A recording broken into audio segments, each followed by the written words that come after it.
মাত্র 550 দিনে আমরা 6000-এর বেশি অপারেশন করেছি। সুষ্ঠু, সুন্দর, শান্তিপূর্ণ একটি অবাধ নিরপেক্ষ নির্বাচন যাতে আমরা অনুষ্ঠান করতে পারি।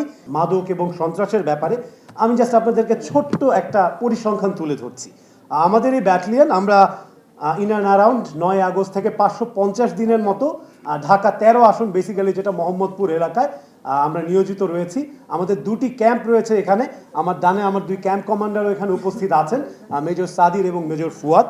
তো এই 550 দিনে আমরা টোটাল 6224টা অপারেশন পরিচালনা করেছি।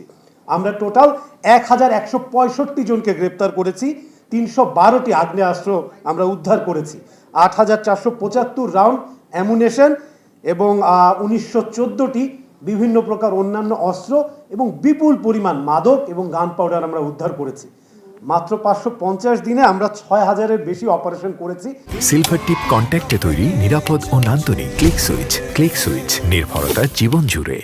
তো এই পরিসংখ্যানটা ব্র্যাক করার জন্য না, আপনাদেরকে আস্থা ফিরিয়ে আনার জন্য আমাদের যা সাধ্য আছে কিংবা আমরা সাধ্যের উপরে যেও মোহাম্মদপুর এবং বিশেষত ঢাকা 13 আসনে যেন নিরাপত্তা পরিস্থিতি বজায় রাখে সেটার জন্য কাজ করেছি। এবং এই সাফল্য আমাদের একার না, এখানে এডিসি তেজগাঁ এবং এডিসি মোহাম্মদপুর আছেন, ওনাদের সাথে ক্লোজ কোঅর্ডিনেশনে র্যাব 2 আমরা এই কাজ করতে পেরেছি। এবং আমি নিশ্চয়ই আপনারা স্বীকার করবেন মোহাম্মদপুরের যে অবস্থা ছিল 5ই আগস্ট 2024 পরবর্তী, বর্তমানে যে নিরাপত্তা পরিস্থিতি এটা অনেকটা ইমপ্রুভ করেছেন। আমি কি ঠিক বলছি? আচ্ছা, তো ইনশাল্লাহ এই প্রতিশ্রুতি আপনাদের থাকবে।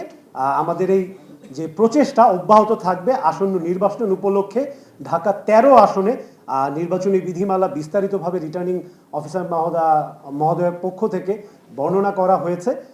সেই অনুযায়ী যাতে কাজ হয় এবং সুষ্ঠু, সুন্দর, শান্তিপূর্ণ একটি অবাধ নিরপেক্ষ নির্বাচন যাতে আমরা অনুষ্ঠান করতে পারি, সেক্ষেত্রে যা যা করণীয় আছে বিধি মোতাবেক আমরা সেটা করে থাকব।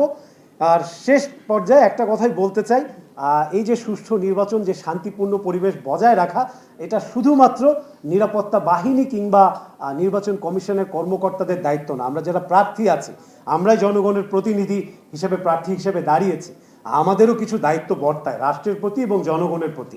আমরা যদি নির্বাচনী বিধিমালা মেনে চলি, সহনশীল হই এবং একে অন্যের প্রতি যে পারস্পরিক শ্রদ্ধা সেটা বজায় রাখি, আমরা আশা করি জনগণের যে প্রত্যাশা রয়েছে সে প্রত্যাশা আমরা পূরণ করতে সক্ষম হব। একই সাথে জনগণের যে আস্থার বিষয়টি রয়েছে, তারা যেন ভোট দিতে আসতে পারেন, নিরাপত্তা বাহিনীর প্রেজেন্স অবশ্যই থাকবে, তার সাথে আস্থাটা ফিরিয়ে দেওয়ার দায়িত্ব কিন্তু আপনাদের। গতকালের ঘটনাটি অনেকবার আলোচনা হয়েছে, এরকম ঘটনা সৃষ্টি হয়েছে কিন্তু প্রার্থীদের এবং প্রার্থীদের যারা সমর্থিত, যারা প্রচারণা চালাচ্ছে তাদের পক্ষ থেকে। তো আমরা যদি এই ব্যাপারে একটু কেয়ারফুল হই, সহনশীল হই এবং নিয়মগুলো মেনে চলি, আশা করি ইনশাল্লাহ আমরা একটা সুষ্ঠু, সুন্দর, অবাধ এবং শান্তিপূর্ণ নির্বাচন দেখতে পারবো।